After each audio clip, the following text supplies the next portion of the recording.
한 절 말씀입니다. 다 같이 한 목소리 합독하겠습니다. 정말로 너희가 주 안에서와 그 힘의 능력으로 강건하여지고. 아멘. 예수혁명, 제목도 혁명적입니다. 귀한 말씀 들으실 때 귀한 은혜가 있게 되시기를 바라겠습니다.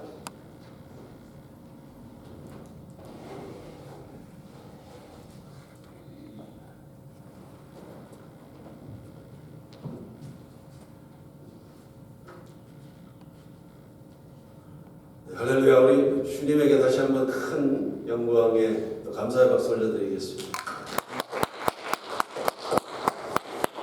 가수일 나라교회는 제가 한 세 번째 방문인 것 같은데, 첫 번째, 두 번째는 미팅이 있었고 안수식이 있어서 참석했고, 오늘 드디어 성도님들과 함께 이렇게 예배를 하나님 앞에 올려드릴 수 있어서 너무 감사하고 너무 좋습니다.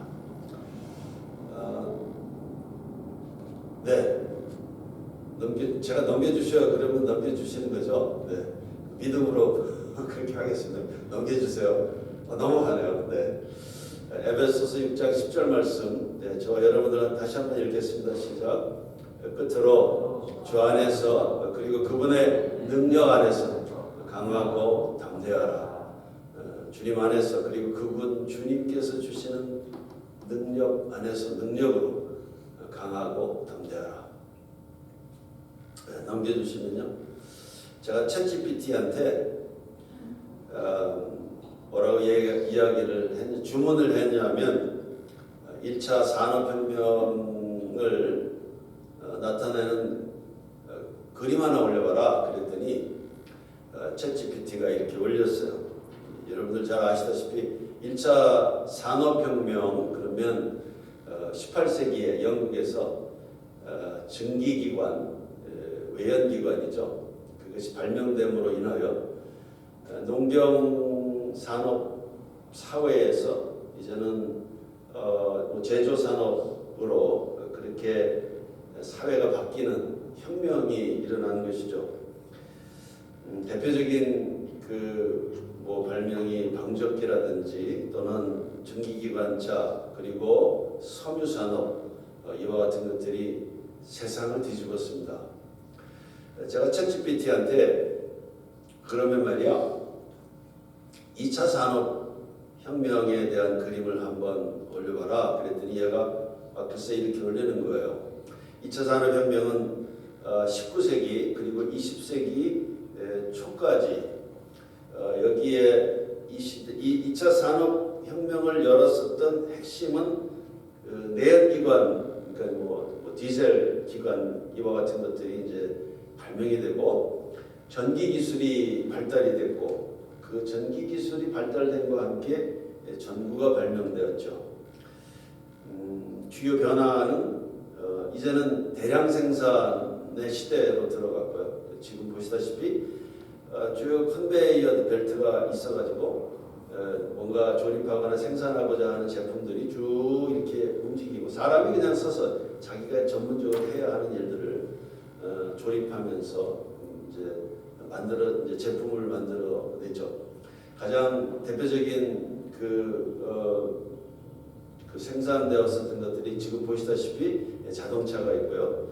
이와 함께 철도, 화학, 철강, 석유산업, 모든 우리가 지금 사용하고 있는 모든 그 유익한 것들이 이때에 다 꽃을 피기 시작한 것이죠. 특별히 또한 전신, 전화 시설 같은 것들이 이제 쫙 깔리면서 통화하는 데도 큰 유익이 왔었던 때입니다. 제가 챗GPT에게 그러면 말이야, 3차 산업혁명을 대표하는 그림을 네가 한번 그려봐라 그랬더니 얘가 이제는 이렇게 올렸어요. 여기 보시면 3차 산업혁명 그러면 이제 우리가 조금 정신을 바짝 차려야 되는데, 긴장해야 되는데, 왜냐하면 20세기 후반이거든요. 20세기 후반이면 옛날이 아니에요. 1970년대 쯤이죠. 1970년대에 이 엄청난 기술이 다시 시작이 되었는데 그 기술이 바로 다 들어보셨을 거예요. 디지털 기술 들어보셨죠? 너무 홀리하셔서 지금 세상에 대한 이야기를 하니까 별로 반응들이 없으신 것 같아요. 디지털 기술, 그 다음에 정보통신 기술 이 두 가지가 세상을 또 바꿔버렸습니다. 이 컴퓨터가 이제 나왔고 컴퓨터가 처음에는 아주 컸었죠. 작아지고 요새는 뭐 우리가 다 이렇게 들고 다니지 않습니까? 그리고 인터넷이 등장했고 인터넷이 등장하고 정보통신이 다 급발전하면서 그리고 모든 신호들이 음성, 화상 신호들이 다 디지털 기술로 인하여서 이 송수신하는 것가 너무도 빨라지고 엄청난 양이 동시에 이 교통이 되기 때문에 세계화 그리고 글로벌화 이와 같은 것들이 이제 세상을 다 주도하기 시작했습니다. 대표적인 것이 여러분 조금 전에 제가 말씀드렸듯이 PC, 그 다음에 우리가 지금 사용하고 있는 무선전화. 우리 이제 무선전화 없으면 안 되잖아요. 무선전화가 나왔고, 그 다음에 로봇공학. 앞으로 조금 더 4차 산업혁명에서 잠깐 얘기하겠지만 앞당겨서 이야기를 하면 앞으로 한 30년 정도만 지나면 모든 사람들이 우리가 지금 이렇게 예배를 드리잖아요. 그러면 성도님들 옆에 비서가 다 앉아 있을 거예요. 로봇 비서들이 다 앉아 있을 겁니다. 그리고 그 비서들이 우리가 원하는 것들을 다 알아서 해줄 거예요. 제가 그리고 이철 목사님하고 뭔가 복잡한 일을 지금 처리해야 한다면 예를 들어서 그러면 제 비서한테 이철 목사님한테 이게 일을 갖다가 이렇게 앞으로 뭐 좀 해야 된다 그러면 제 로봇 비서가 이철 목사님의 로봇 비서한테 연락을 할 거예요. 그리고 서로 로봇끼리 다 사전에 다 일을 다 마친 다음에 저하고 이철 목사님한테 일이 이렇게 다 됐습니다. 그러면 끝나는 거예요. 그런 이제 로봇가 이제 로봇 시대가 도래할 것입니다. 전자기기가 엄청나게 발전했고요. 그 다음에 여러분 아시다시피 이제 국가 간에 지금 반도체의 그 경쟁이 심각하게 들어갔죠. 이게 불과 몇십 년 전이에요. 1970년대, 80년대, 90년대 그때입니다. 자, 마지막으로 제가 챗GPT에게 4차 산업혁명에 대한 그림을 올려봐라 그랬더니 얘가 이렇게 올려요. 4차 산업혁명은 21세기 초부터 현재까지입니다.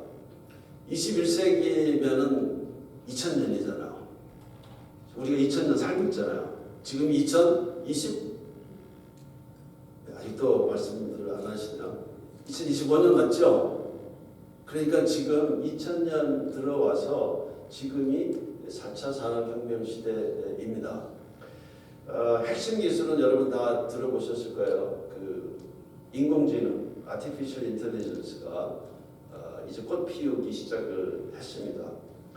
그리고 이 데이터를 우리가 상상할 수 없을 만큼 엄청난 모든 데이터들을 이제는 입력으로 받아가지고 다 분석하고 이 인공지능 AI가 나름대로 자기가 다 해석하고 그리고 우리가 원하는 대로 자기가 다 맞춰서 다 아웃풋을 다 뽑아줄 거래요. 그다음에 그 무선 전화기를 우리가 편하게 쓰고 있었지만 거기에서 더 나아가서 이제는 모든 내가 필요한 것들이 다 무선 전화기에 다 연결이 되어 있습니다. 그래서 무선 전화기 하나만 갖고 있으면 모든 것들을 제가 지금 다 할 수 있죠. 이 사물 인터넷이라는 것이 지금 우리를 다 도와주고 있지 않습니까? 주요 변화는 뭐냐면 이제는 초지능화 그리고 초연결성 그 시대로 지금 들어갔습니다. 사실 이제 나이가 이제 들어가시는 분들은 저를 포함해서 뭐가 어떻게 돌아가는지도 잘 모를 정도로 매일 바뀌는 거예요. 그래서 뭐 불안한 거예요. 그리고 뭘 어떻게 해야 되는지 이게 막 당황할 때가 너무도 많습니다. 지난 금요일 날도 제가 좀 당황하는 그런 일이 있어가지고 있었는데 여하튼 그래서 인공지능 그 다음에 이제는 생성형 인공지능 생성형 인공지능이라는 것은 뭐냐면 내가 필요한 것을 이야기할 뿐만 아니라 내가 잘 혼란스럽거나 또는 어떻게 해야 될지 모를 때 그 인공지능한테 제가 물어보면 걔가 쫙 이걸 다 계획표도 짜주고 이거는 이렇게 하는 게 좋아. 그럼 제가 또 그걸 받아가지고 그러니 그 요거에 대해서 좀 더 자세하게 좀 한번 그 플래닝을 해볼래? 그럼 지가 알아서 다 해요. 네, 그런 시대로 이제 지금 들어왔습니다. 자율주행 아마 이제 지금도 이미 테슬라에서는 그 기술적인 초보적인 그런 것들이 하고 있지만 앞으로 몇 년이 지나면 이제 자율주행을 이제 다 들어갈 겁니다. 가상현실 지금 이게 현실이잖아요. 그러나 우리가 이 모든 것들을 느끼는 것은 다 이 뇌에 있는 신경들인데 이 뇌에 있는 신경들이 어떤 가상 세계 속으로 들어가도록 그렇게 지금 이제 공학이 발전하고 있는 것이죠. 사실 이게 꿈인지 생시인지 모를 정도로 혼란스럽게 되는 때가 이제 앞으로 곧 올 겁니다. 재밌으신가요? 아니면은 재미없으신가요? 괜찮으세요? 우리 이철 목사님 제가 알아요. 제가 굉장히 존경하는 목사님이거든요. 참 하나님 사랑하시고 어떻게 보면 정도를 걸어오신 목사님이세요. 그래서 성도님들도 다 이 홀리하실 것 같아. 제가 그 1차, 2차, 3차, 4차 산업혁명에 대해서 얘기를 했는데 사실 산업혁명이 우리의 핵심은 아니에요. 우리의 관심은 어디에 있느냐면 예수혁명인 줄로 믿습니다. 아멘입니까? 네. 인공지능에 대해서 제가 하나만 더 나누고 넘어가도록 이제 예수혁명으로 넘어가도록 하겠습니다. 그 다음 넘겨주시면 이런 것이죠. 이제 인공지능이 핵심인데 인공지능이라는 것은 인간의 두뇌 속에 있는 신경들을 모델링한 것뿐입니다. 그러니까 모방한 것이죠. 하나님께서 창조하신 가장 걸작품이 우리 인간이지 않습니까? 그 우리 인간의 이 뇌 속에 정보가 어떻게 들어가고 그것을 뇌 속에서 어떻게 전달하고 그 다음에 분석하고 자기가 중요한 것은 강조하고 싫은 것은 다 버리고 이렇게 하면서 제가 이렇게 여러분들을 볼 때 여러분들만 보이는 게 아니라 위에 천장도 보이고 다 보이거든요. 그럼 들어오면은 신경이 그 다음 신경한테 전달할 때 여기는 성도님들이 중요한 거야. 주변에 있는 건 중요하지 않아. 이렇게 다 자기가 알아서 이거를 다 전달해가지고 그 정보가 다 합성이 돼가지고 이제 제가 보면서 그 다음에 기억하면서 이렇게 진행을 하지 않습니까? 그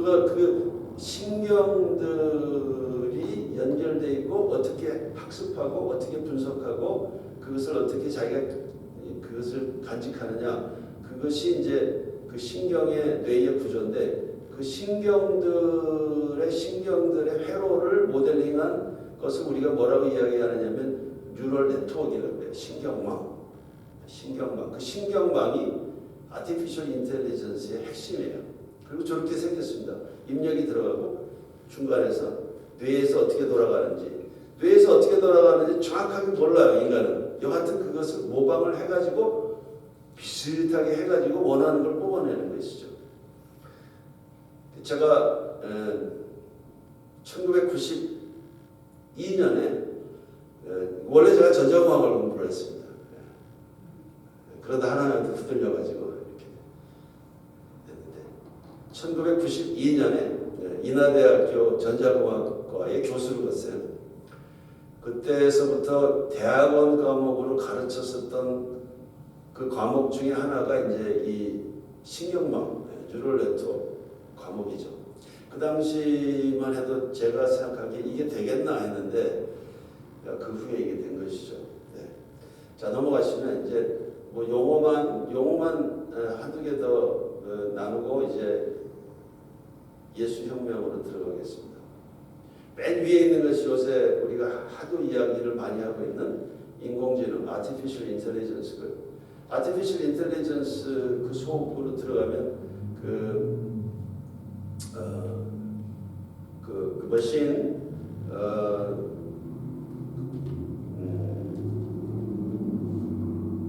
맨 밑에서부터 할까요?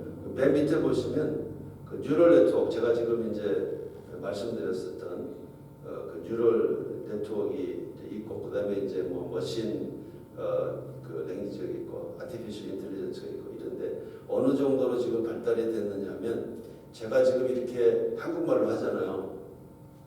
그러면은 이 아티피셜 인텔리전스가 제가 말하는 한국말 말하는 걸 지가 그냥 다 입력을 해가지고 분석을 해가지고, 제가 뭐라고 얘기하냐면 더 스페니쉬로, 정재호가 스페니쉬로 얘기하는 걸로 한번 네가 얘기해봐. 그러면 스페니쉬, 유창한 스페니쉬로 제가 한국말 한 거를 다 통역을 해가지고 그냥 얘기를 해버려요.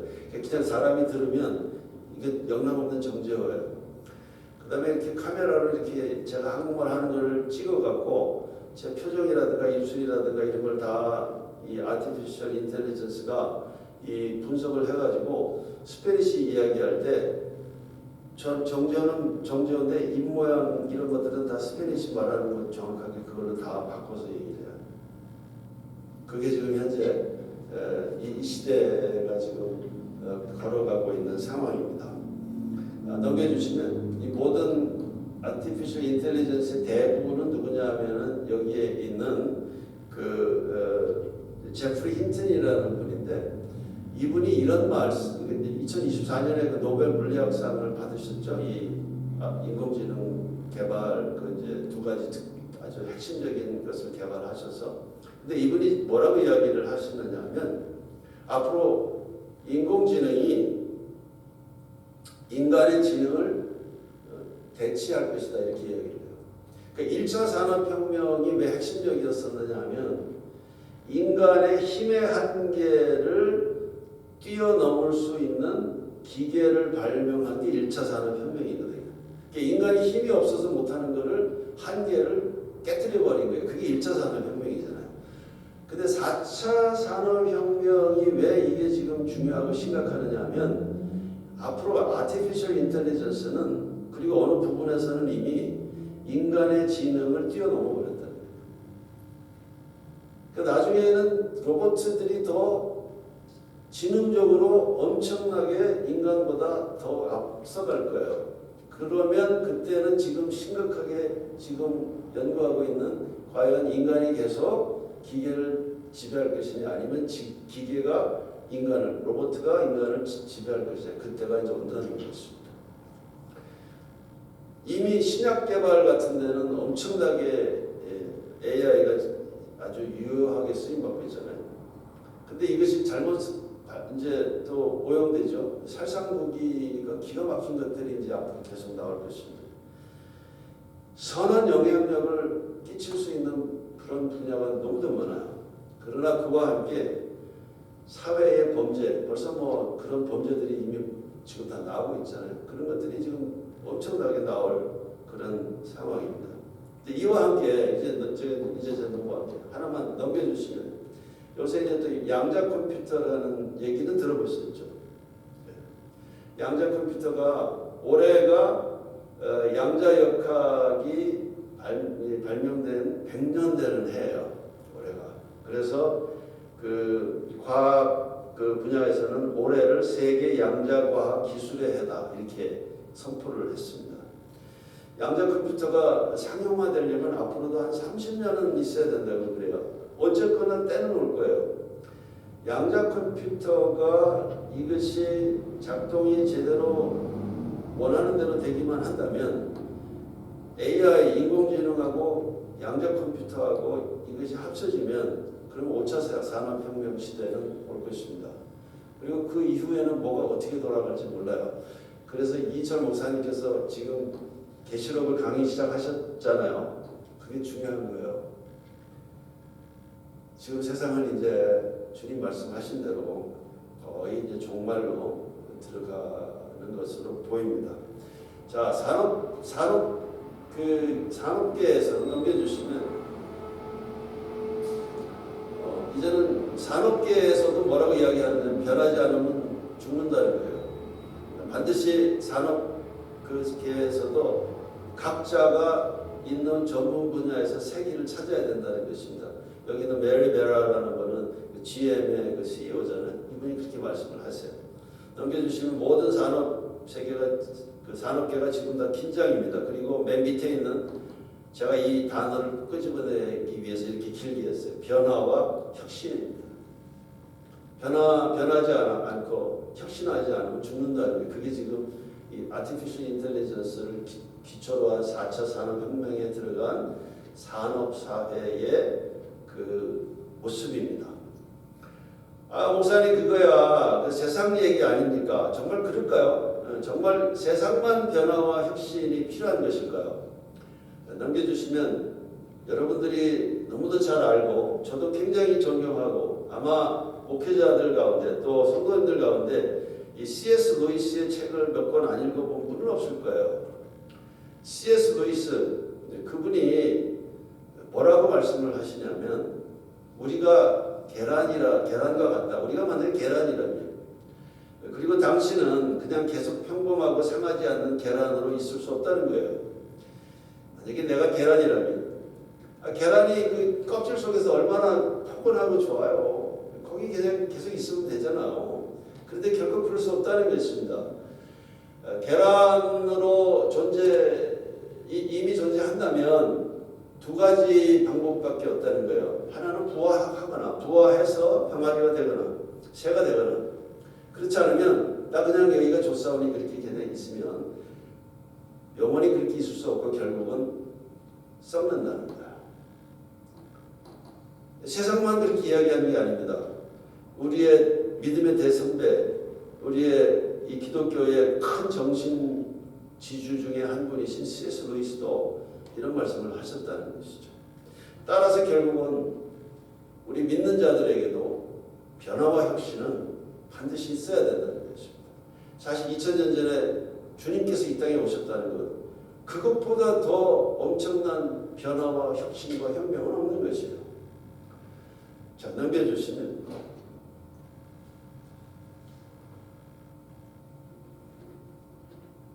교단에 대해서 제가 잠깐 나누고 우리 CNM의 교단이 도대체 어떤 교단인가 잠깐 나누고 그 다음에 저와 여러분들이 과연 2025년에 어떤 변화와 혁신의 길을 걸어가야 할 것인가에 대해서 나누고 마치도록 하겠습니다.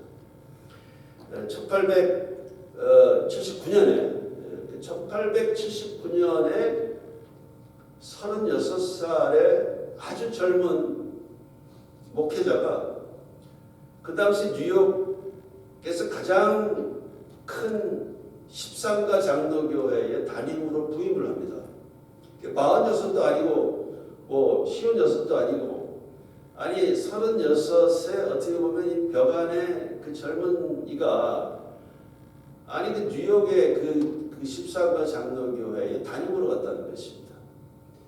그런데 이 목사님이 주중에는 교회에 없어요. 안 보여. 어디 가시나 봤더니 부둣가로 가는 거예요. 그 당시에는 유럽에서 이민자들이 많이 들어왔거든요. 특별히 이탈리아에서 그 노동계급의 이민자들이 그 뉴욕 부두를 통해서 계속 들어왔어요. 그러니까 목사님 거기 가서 계속 전도하는 거예요.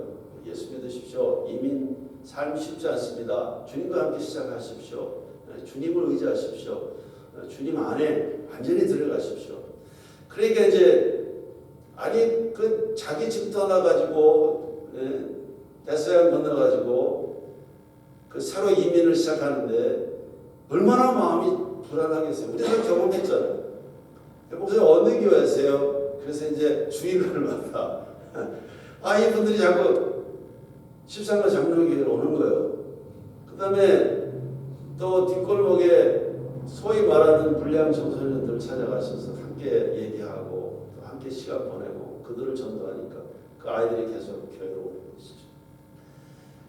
제가 물어볼게요. 교회에서 좋아했을까요? 싫어했을까요? 여전히 대답을 안 하시나. 교회에서 너무 싫어하는 거예요. 왜냐하면 자기네는 가장 큰 교회고 소위 말하는 상류층만 모이는 교회거든. 그런데 자꾸 이민자들이 막 그냥 오고 말이지. 이게 저 골치 아픈 저 뒷골목에 있는 아이들이 자꾸 오니까 말이지. 목사님한테 뭐라고 그 교회에서 얘기를 했냐면, 목사님 저 사람들 좀 제발 데리고 오지 말아주세요. 우리가 이제 상상할 수 없는 일들이 일어나는 거예요. 우리 교회는 이미 잘 가고 있는데 자꾸 이렇게 하시면 우리 교회 레퓨테이션이 떨어져요. 그런 얘기 하지 마세요. 그래가지고 이 젊은 목사님이 부임한 지 만 2년에서 일주일 모자르는 1881년 아마 12월인 것 같아요. 사임을 하세요. 나 같으면 사임 못할 것 같은데 사임을 하세요. 그리고 7명이 뉴욕의 맨하탄에 모여서 중보기도를 시작합니다. 중보기도 내용은 다른 거 없어요. 하나님이 꿈꾸시는 그 교회 뉴욕에 세워주세요.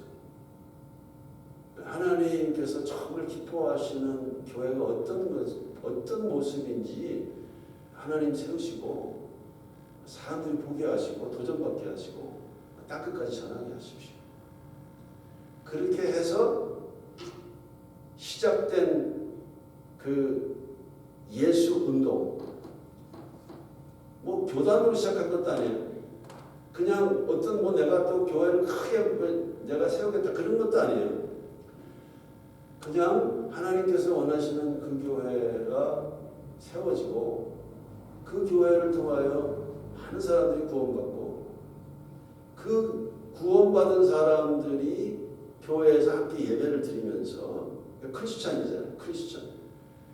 그 크리스찬들이 땅끝에 있는 선교사님들, 그 미셔너리들을 돕고 기도하고 물질을 보내고 서로 우리 믿는 자들이 다 같이 연합하고 미셔너리 선교사들을 또한 같이 도우면서 연합합시다. 그래서 예수 운동으로 시작한 것이 크리스천 앤 미셔너리 얼라이언스. 어디서 들어보셨어요? CNMA 우리 교단이에요. 그래서 우리 교단은 그렇게 시작한 거예요. 근데 하나님이 너무 기뻐하신 거예요. 그리고 하나님이 기뻐하셔서 그렇게 원하지 않던 교단이 돼버린 거예요. 너무 커져가지고 주체할 수 없을 만큼 커져가지고.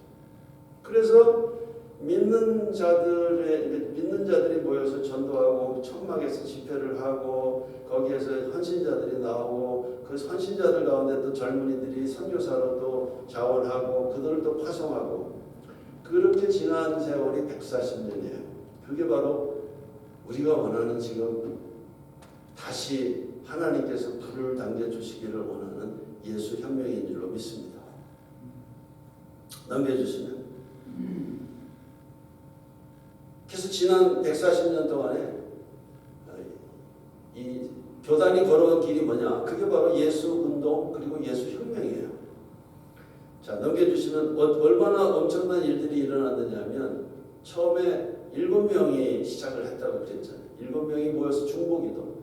이제는 거의 한 650만, 거의 700만 명 정도가 될 거예요. 전 세계에. 그리고 한 셀 그룹, 한 소그룹이 시작을 했잖아요. 지금은 2만 5천 교회 정도 그 속에 무수하게 많은 셀 그룹들이 있는 것이죠. 전 세계에 한 200여 개국이 있다고 그래요. 200개 정도의 나라가 있다고 그래요. 200개 나라 중에 이 CNMA는 예수를 들어본 적이 없는 데만 골라서 들어가요. 좀 예수 들어본 데 좀 들어가서 좀 편하게 전도하고 편하게 좀 교회 세우고 교단 세우지. 그건 안 한단 말이에요. 거의 지금 한 90개 정도 되겠죠. 90여 개국 되겠죠. 생판 예수 모르는 데로만 핍박받는 데로만 힘든 데로만 들어가서 전 세계에 거의 절반이 되는 나라에 예수를 전하고 거기에 CNMA 교단을 다 세운 거예요. 지금 줄었어요. 지금도 1000여 명의 선교사님들이 나가 있어요. 정말 목숨 걸고 그렇게 나가 있어요. 우리 CNMA 교단의 DNA는 예수혁명이에요. 우리 CNMA 교단의 피에는 뭐가 흐르느냐? 예수혁명이 흘러요. 세상은 산업혁명의 길로 지금 가고 있어요. 그리고 우리 CNMA 교단은 예수혁명의 길로 계속 가고 있는 줄로 믿습니다. 이럴 때 아멘 하시면 좋은데 몇 분이 그래도 이제 웃으세요. 넘겨주시면 CNMA 우리 교단에 7개 핵심 가치가 있어요. 그렇잖아요. 우리 집에도 다 가훈이 있고 우리 부모님들이 너는 이렇게 살아라 이런 게 있잖아요. 우리 교단에도 7개의 핵심 가치가 있는데 그 7개의 핵심 가치 중에 마지막 7번째 가치, 최고로 가치를 두는 거가 뭐냐면 제가 약간 의역을 하면 이런 것입니다. 하나님께서 원하시는 것을 이루기 위해서 거기에는 내가 기꺼이 과감하게 모험을 감수해야 된다는 거예요. 그것이 바로 7번째 핵심 가치입니다. 내 인생에도 마찬가지죠. 예수혁명을 만약에 원한다면, 우리가 예수혁명을 내 인생에서 원한다면, 그리고 내 교회에서 예수혁명을 원한다면 두려워하지 말고 과감하게 담대하게 에베소서 6장 10절에 있는 말씀처럼 그분 안에서 그분의 능력으로 강하고 담대하게 그렇게 위협을 감수하고 모험을 시도하라는 것입니다. 그럴 때 역사 일어난다는 것이죠. 우리가 그렇게도 원하는 부흥의 불, 예수의 푸른 계절이 전 세계에 끝까지 땅끝까지 다 그렇게 퍼져나가는 그 꿈, 변화와 혁신이 우리 가정에 일어나는 것, 이 모든 것들이 실제로 일어나서 우리가 보고 체험하고 간증하고 선포하고 그 모든 것들을 땅끝까지 다 전하기 위해서는 우리에게 필요한 것은 뭐냐? 과감하게 두려워하지 말고 모험을 기꺼이 시도하라는 것입니다. 아멘입니다. 넘겨주시면 마태복음 14장에 참 베드로의 정신 나간 짓이 기록이 되어 있잖아요. 이성적으로 논리적으로 보면 정신 나간 짓입니다.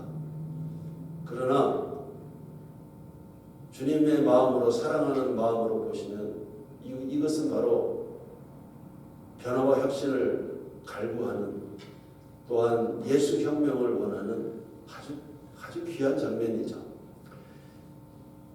배에 제자들이 탔는데 풍랑이 너무 심해가지고 이걸 어떻게 할 것인가 그러는데 저쪽에서 뭐가 유령인가 유령 자세히 보니까 예수님이에요. 주님이에요. 주님이 걸어오시니까 그러면 빨리 주님 빨리 배에 오르세요 이러면 되지. 베드로가 주책맞게 뭐라고 이야기를 하냐면 마태복음 14장 28절에 주님 만약에 주님이시면 나를 명해서 물 위로 오라고 하십시오. 아니 왜 지가 왜 가? 주님 오시니까 주님 그냥 빨리 오세요. 배 타세요. 그럼 되잖아. 근데 또 주님은 뭐라고 말씀하시느냐면 내가 갈게. 그러지 않았어요. 주님도 딱 한마디만 말씀하셨어요. 오라. 주님도 주님이세요. 대단하세요. 와 그러시랬어요. 딱 그 말만 하셔서 오라. 그러니까 베드로가 그 다음에 이렇게 돼 있어요. 제가 정확하게 읽어드릴게요. 배에서 내려 물 위로 걸어서 예수께로 가더라. 그 베드로에서 내린 게 누가 내린 거죠? 아직도 말씀 안 하시네요. 베드로가 내린 거죠. 맞습니까? 근데 베드로가 내릴 때 자기 정신이 있었겠어요? 없었겠어요? 뭐 귀신한테 사로잡혔어요? 자기가 배에서 내릴 때 자기가 오른 예를 들어서 오른쪽으로 먼저 내렸다면 오른쪽 발 자기가 다리를 들었을까 안 들었을까? 자기가 들었지. 아멘입니까? 믿음으로 주님을 사랑하기 때문에 주님을 미치도록 사랑하기 때문에 주님이 오라 했으니까 자기가 다리를 들어서 배 바깥으로 자기가 옮긴 거예요. 성령의 역사 가운데, 감동 가운데 중요한 것은 뭐냐? 베드로가 자기가 자기 의지를 가지고 배에서 내려서 물 위를 한 발 한 발 자기가 움직였다는 거예요. 그럴 때 역사가 일어나는 줄 믿습니다. 그게 바로 변화와 혁신이에요. 그게 바로 예수 혁명이에요. 물론 위험한 것입니다. 그래서 물에 빠지잖아요. 베드로도 죽을 뻔했잖아요. 그러나 죽을 뻔했을 때 반드시 살아계신 우리 주님께서 어떻게 다시 보호하시고 이렇게 세우시고 잡아주신단 말이에요. 과감하게 두려워하지 말고 그 길을 우리가 내질러는 거예요. 그럴 때 실패할 수도 있어요. 그러나 완전히 실패하지 않아요. 중간까지는 실패할 수 있어요. 그러나 주께서 다시 붙잡으시고 반전시키시고 회복시키시고 다시 다 뒤집으신단 말이에요. 그게 바로 예수 혁명이에요. 세상이 지금 교회를 보는 눈이 별로 그렇게 좋지 않아요. 왜냐? 니나 나나 똑같은데 뭐. 니나 나나 다른 게 없는데 뭐. 이제 아티피셜 인텔리전스가 다 나왔는데 그리고 양자 컴퓨터까지 이제 나오면 인간은 이제 반드시 영원히 사는 것을 시도할 거예요. 그걸 할 겁니다. 그들이 원하는 것 그들이라고 하면 안 되지. 우리가 세상에 우리가 원하는 것을 이제 최종 목표인 영원히 사는 것을 시도할 거예요. 우리의 힘으로, 그들의 힘으로. 그러니까 그들이 우리를 그렇게 뭐 아주 귀하게 볼 이유가 없는 것입니다. 그러나 이때 우리에게 필요한 것은 뭐냐? 산업혁명이 아니라 우리에게 필요한 것은 바로 우리의 영원한 왕 되시며 유일한 구세주 되시는 예수 그리스도, 그분에게 더 집중하고 그분을 향한 믿음을 더 강하게 가지고 그분이 원하시는 그 꿈을 우리가 과감하게 시도하고 이루는 것인 줄로 믿습니다. 넘겨주시고요. 이제 본론으로 들어가겠습니다. 한 7분 정도면 마칠 것 같아요. 그래서 에베소서 6장 10절의 끝으로 주님 안에서 그리고 주님께서 주시는 그 능력 안에서 강하고 담대하라. 그리고 과감하게 모험을 시도하라. 그것이 바로 예수혁명입니다. 넘겨주시고요. 자, 그러면 구체적으로 2025년에 내가 그리고 내 가정이 그리고 우리 교회가 구체적으로 예수혁명의 그 길이 무엇인지 우리가 이제 나누고 마치도록 하겠습니다. 넘겨주시고요. 예수혁명 그러면 제가 주님으로부터 받은 것은 두 가지예요. 그리고 이제 오늘부터 여러분들께서는 계속 생각하시면서 예수혁명을 구체적으로 또 받으세요. 첫 번째 예수혁명이라는 것은 뭐냐면 혁명은 어디서부터 일어나야 하느냐? 내 자신, 내 속에서부터 일어나야 하는 줄 믿습니다. 부부싸움 할 때 우리가 항상 말하는 게 뭐예요? 너 좀 바뀌어라 그러잖아요. 그 상대방한테 뭐라 그래요? 너는 왜 안 바뀌어 그러잖아요. 어디서부터 혁명이 일어나야 돼? 내 안에서부터. 나부터 일어나야 돼. 내 안에서 진정한 혁명이 일어나고 내가 진정한 예수의 제자가 돼야 돼요. 그것이 바로 갈라디아서 2장 20절에 있는 말씀이에요. 어떻게 시작하죠? 갈라디아서 2장 20절에 내가 그리스도와 함께 십자가에 못 박혔느니 못 박혔잖아요. 그런즉 이제는 내가 사는 것이 아니요 내 안에 어떻게 그리스도께서 사는 것이라. 따라서 그게 바로 혁명이잖아요. 첫 번째 예수혁명은 뭐냐면 우리가 어려서부터 예수 믿으면서 교회 다니면서 신앙생활 하면서 그렇게 우리가 많이 이야기하고 나누고 하지만은 정말 내 안에서 나는 죽어야 되고 내 안에서 예수께서 사셔야 된다 말이에요. 그게 바로 예수혁명이고 그것이 예수혁명의 근원이고 예수혁명의 시작인 줄 믿습니다. 넘겨주시면 사도 바울에 대해서 사도 바울 안에서 예수혁명이 어떻게 일어났는가를 제가 보니까 이렇더라고요. 갈라디아서 2장 6절 갈라디아서를 쓸 때 주 한 49년 그러면 그 당시에 그냥 사도 바울이 한 믿은 지가 그저 한 14년 15년 됐을 것 같아요. 30대 중반에 이제 다메섹에서 예수님을 만났으니까 15년이 지났어요. 갈라디아서 2장 6절에서 뭐라고 이야기하냐면 사도들을 향하여 비꼬면서 유력하다는 이들 중에 사도들을 이야기하는 것이죠. 유력하다는 이들 중에 본래 어떤 이들이든지 내가 상관이 없으며 하나님은 사람을 외모로 취하지 아니하시나니 그 다음에 저 유력한 이들이 내게 의무를 더하여 준 것이 없어. 저 사도들 나한테 명령하거나 내가 사도들한테 꼭 순종하거나 그럴 필요 없어. 아직 예수 믿는데 그렇게 얘기한단 말이에요. 이게 예를 들어서 이제 40대 후반의 사도 바울의 모습이에요. 넘겨주시면. 그런데 조금 시간이 한 5년, 6년 더 지났어요. 고린도 전서를 쓸 때 15장 9절에서는 바뀝니다.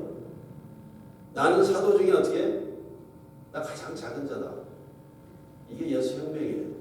자기 안에서 사도들 나 예수 만났어. 나도 만났어. 능력 있어. 나도 있어.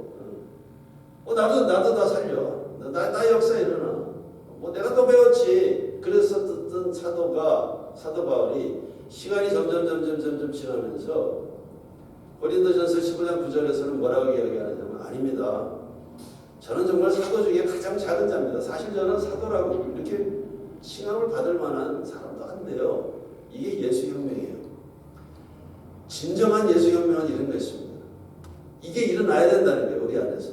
에베소서 3장 8절에 보시면 이제 한 5년이 더 지났어요. 이제는 60대로 들어갑니다.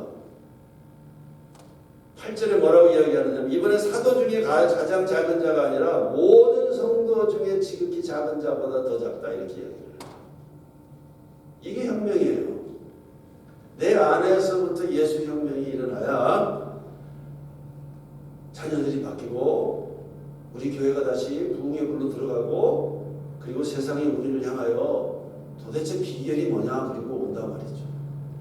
그런데 시간이 좀 더 지났어요. 5년 정도 더 지났어요. 이제는 사랑하는 영적 아들 디모데에게 마지막 편지 디모데전서 후서를 쓰면서 정리를 합니다. 인생을 정리합니다. 그리고 언제 자기가 죽을지 몰라요. 그때는 성도 중에 작은 자도 아니에요. 이제는 디모데전서 1장 15절에 뭐라고 이야기하냐면 나는 죄인 중에 내가 가장 큰 죄인 괴수야. 그래서 예수 혁명은 두 가지인데 첫 번째는 뭐냐면 내 안에서부터 혁명. 내가 진정한 예수 그리스도의 제자로서 다시 거듭나야 되고 내 안에서 이제는 내가 사는 것이 아니라 예수께서 살아야 된다. 두 번째는 이것입니다. 두 번째는 하나님께서 원하시는 꿈, 하나님께서 이 땅에서 그렇게 이루시기를 원하시는 소원, 그 소원을 기꺼이 이루어드리기 위하여 과감하게 내가 시도하는 거예요. 그것이 바로 예수 혁명입니다. 그렇다면 하나님께서 원하시는 그 꿈, 그 소원은 뭘까? 간단합니다. 잃어버린 영혼 살리는 거예요. 아멘입니까? 이렇게 말하면서도 제가 많이 찔리는 게 뭐냐면 제가 뒤돌아봤을 때 가장 전도 많이 했을 때는 제가 학교에 있을 때, 가르칠 때 그때는 학부생이건 대학원생이건 하여튼 저한테 잡히기만 하면 다 예수 믿어. 다. 그런데 목사가 되고 나서 물론 목사가 되고 나서도 처음에 한 초창기 한 7, 8년은 노방전도 많이 했어요. 저도 노방전도 많이 하고 막 쫓겨나게 몰에서 쫓겨나고 경찰이 와가지고 넣다가 이렇게도 했다고요. 근데 그 후로는 전도를 많이 못해요. 믿는 사람은 만나잖아요. 이렇게 감독이 되고 나서부터는요 거의 전도한 사람이 없는 겁니다. 이 예수 혁명이 지금 안 일어나는 겁니다. 말도 안 되는 겁니다. 그래서 이 땅을 예수 그리스도의 푸른 계절로 다 내가 변화시키리라. 내가 다 하지는 못하지만 내가 할 수 있는 그만큼은 내가 하리라. 내가 땅끝까지 이 예수 그리스도의 이 푸른 계절을 내가 내가 이식하리라. 이게 바로 우리가 가져야 할 두 번째 예수 혁명인 줄 믿습니다. 넘겨주세요. 성경은 이 두 가지를 뭐라고 부릅니다. 예수 혁명이 두 가지. 내가 정말 바뀌어야 되고 내 안에서 예수께서 사셔야 되고 그리고 이제는 내가 나를 위해서 사는 것이 아니라 나를 살리신 예수 그리스도 그리고 이 땅에 예수 그리스도를 보내주신 그 하나님 아버지의 그 극진하신 사랑에 감격해서 그분의 소원을 이루어 드리기 위해서 내 생명을 그리고 내 인생을 기꺼이 드리는 그 인생의 삶의 모습을 성경은 뭐라고 이야기하느냐면 비전이라고 얘기하는 거예요. 그리고 성경은 그 사람을 비전의 사람이라고 부르는 거예요. 그래서 잠언 29장 18절에 보시면 함께 읽겠습니다. 시작. 비전이 없는 백성은 망하는 것. 뒤집어서 이야기하면 뭐냐면 흥하는 공동체는 부흥하는 공동체는 이래도 저래도 잘 되는 가정은 반드시 하나님께서 주신 그 꿈을 그 비전을 가슴에 품고 그것을 사모하면서 기도하면서 감동을 받아서 그 꿈대로 본인이 한 발자국 두 발자국 행함으로 내디딘다는 거예요. 아멘입니까? 말씀을 마치겠습니다. 넘겨주시죠. 그래서 우리가 다 뒤집어져야 되고 우리가 뒤집어져야 되고 그 다음에 세상을 뒤집어야 돼요. 그래서 여러분 우리 CNM의 교단에 우리가 속해 있는 것은 너무도 귀한 거예요. 너희는 가서 모든 족속으로 제자를 삼으라. 넘겨주시고요. 과테말라도 가시고 hondu라스도 가시고 엘살바도르도 가시고 우리 또 가수연합회에서 저 멕시코 저기도 가시고 다 가시잖아요. 계속 가시는 거예요. 계속 가십시오. 아주 여름에는 교회 본당이 다 텅텅 비어야 돼. 그러면 담임 목사님들이 되게 싫어해요. 근데 저는 그래야 된다고 믿습니다. 다들 막 그저 이렇게 팀으로 그저 한 10명, 15명 이렇게 팀으로 모여가지고 목사님 우리는 이번에 저기로 가요. 우리는 이번에 저 여름 휴가 때 저기로 갑니다. 다 가. 그래서 여기서 예배를 안 드리고 오케이 그러면 다 그 각자 거기서 다 예배 드리시고 보고하세요. 나눠주세요.